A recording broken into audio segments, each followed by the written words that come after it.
Doutora Marcucci, você é rio-clarense, né? Chegando lá em Campinas, fazendo pesquisa, trabalhando como professora, como profissional. Vamos falar um pouquinho disso para que os nossos telespectadores possam conhecê-la um pouco melhor, né? Como eu conheci hoje, né? Eu não sabia que você era rio-clarense. Em primeiro lugar, Tito, é um grande prazer estar aqui no seu programa, Cantinho da Vida. Fiquei muito feliz com o convite, não só seu, como da Joelma Lambertucci, que é uma pessoa que, por meio da qual eu consegui ter a oportunidade de estar aqui. E realmente eu sou uma rio-clarense mesmo, nascida aqui, criada aqui em Rio Claro, e que fui embora para poder me aperfeiçoar, estudar, e hoje estou aqui no seu programa podendo contar um pouquinho daquilo que eu já fiz na minha vida. Começou estudando como, doutora? Estudando aqui em Rio Claro, saindo daqui para estudar? Eu fui para Campinas para estudar na Unicamp, na Universidade de Campinas, e eu me formei lá em Química e fiquei por lá, fiz o doutorado também. E depois disso começou a minha vida profissional, né? Trabalhei em algumas áreas e depois me voltei para o estudo da própolis especificamente. Eu sei que além da sua formação acadêmica, você tem o doutorado fora daqui do Brasil, né?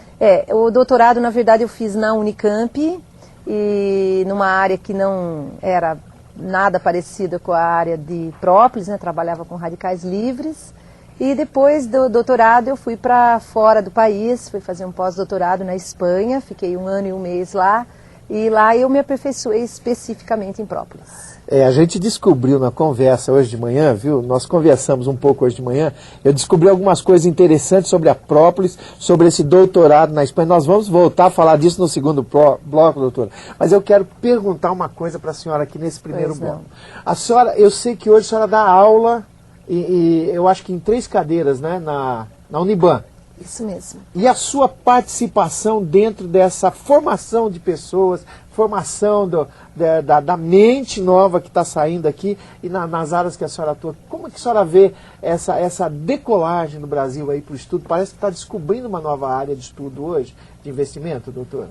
Com certeza hoje no Brasil a situação de oportunidades de ensino ela tem melhorado a cada dia, haja visto que a instituição onde eu estou é uma instituição que tem muitos alunos, tem uma quantidade considerável de alunos, muitos deles interessados, então isso é muito bom.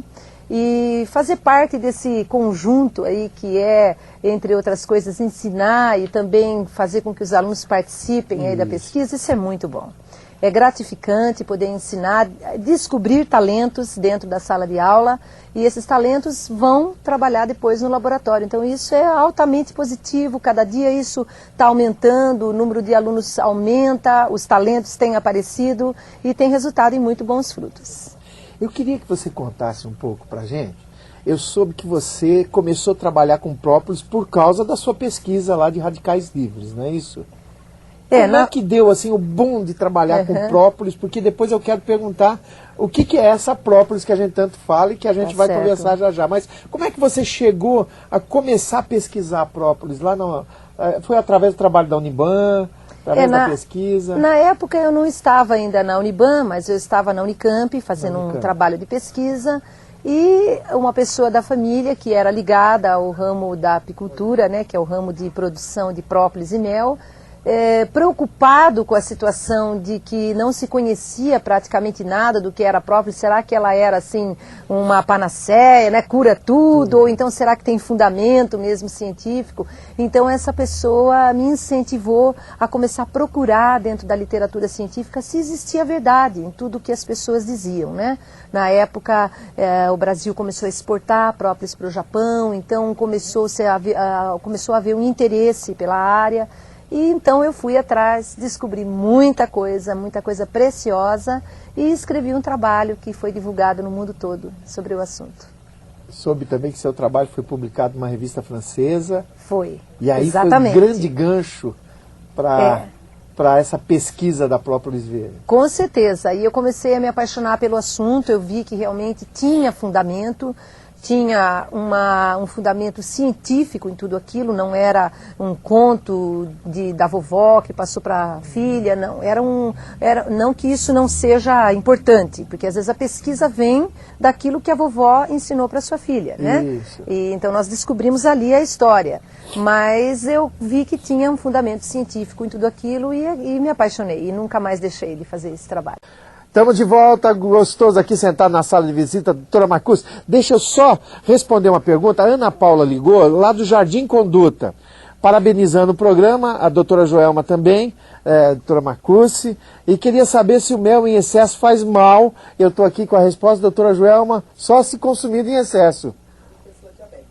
E em pessoa diabética e tal. Eu ia pedir para mostrar a doutora Joelma ali chupando melzinho aqui dentro do estúdio e deixando a gente com água na boca, viu, doutora Marcucci?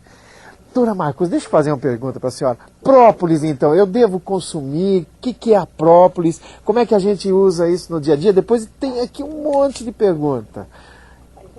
Vou responder assim de maneira objetiva para você e para os seus ouvintes, né, as pessoas que prestigiam o seu programa. É o seguinte, a própolis ela é uma resina que as abelhas coletam nas plantas, em brotos de plantas, por exemplo. Essa resina, ela tem um papel de defesa na planta. Vamos imaginar que você tem um inseto que transmite uma doença ou qualquer micro-organismo, alguma coisa que esteja presente no ar. Então, essa resina, ela protege uma película, mesmo que existe sobre as folhas, principalmente os brotozinhos jovens, para defender a planta. A abelha, no seu instinto natural, que vem de Deus, né? Ela coleta essa resina, ela não modifica essa resina, ela só mistura com saliva e com cera, faz como que uma massa de modelar. E se imaginássemos que essa sua sala de bate-papo é uma colmeia, ela colocaria própolis em qualquer fresta onde ela está encontrando que tenha espaços vazios para o meio ambiente. Por quê? Imagine só. Exatamente, para isolar. Ela tem um local onde moram milhares de insetos, uma temperatura de aproximadamente 35 a 37 graus. Ela está fabricando aquele mel, que a Joelma já comentou. Aquele mel tem água com açúcar. Então, cientificamente falando, aquele é um excelente local para a proliferação de micro-organismos. Qualquer micro-organismo pode crescer ali. Então, sai da colmeia, vai lá, senta numa latinha de Coca-Cola, que alguém estava com gripe, alguma coisa, leva para a colmeia aquilo que ela encontrou e chega lá dentro, o que é que vai acontecer? Elas vão morrer? Não. A própolis vai desempenhar um papel de proteção da colmeia. O próprio nome já diz, vem do grego, que diz em defesa da cidade. Então a própolis serve para isso, para defender a colmeia. Que bom. E eu sei, eu vou perguntar antes de começar aqui. É uma coisa que já me deixou assim muito curioso. O problema da própolis verde e dessa cerca, vamos dizer assim, desse espaço onde ela é coletada aqui no Brasil. Tá. Só voltando um pouquinho àquela história que eu tinha comentado de ir para a Espanha, até um fato curioso que aconteceu. Eu levei uma mala com 108 pedacinhos de própolis envolvidos num papel alumínio. Fiquei preocupada que alguém pensasse que eu estivesse fazendo alguma coisa errada, né, levando algum produto. Mas, graças a Deus, isso foi tudo acompanhado com documentação da universidade. E quando eu cheguei lá na Espanha, eu imaginava que eu ia ter 108 tipos de própolis. Com o decorrer do trabalho, eu consegui isolar algumas substâncias químicas presentes na própolis, continuei o trabalho aqui no Brasil, analisando milhares de amostras, e depois, através de um cálculo estatístico que agrupa esses determinados tipos, nós conseguimos chegar a uma conclusão de que, dependendo da região geográfica no Brasil, nós temos um tipo ou outro de própolis. Por exemplo, a própolis verde, ela está concentrada no estado de Minas Gerais, Rio de Janeiro, São Paulo e alguma coisa do Mato Grosso, tá? Ela pega uma faixa aqui do Brasil onde cresce o alecrim, que é a fonte vegetal de onde a abelha coleta as resinas, nesse caso. Quando nós vamos indo para o sul do Brasil, o clima vai mudando, vai ficando mais frio. Por consequência, o alecrim desaparece da vegetação, aparecem outras plantas, então a composição da própolis muda nessas regiões. está muito mais parecido, inclusive, com a Europa por causa do tipo climático. Exatamente, porque no Brasil, no sul do Brasil, nós temos um clima que se aproxima ao clima europeu, um clima mais frio, bem frio durante o inverno. Então, algumas plantas que existem lá na Europa também aparecem aqui no Brasil e, claro, as abelhas gostam, elas vão pegar as resinas. E quando a gente vai para o norte? Bom, para o norte,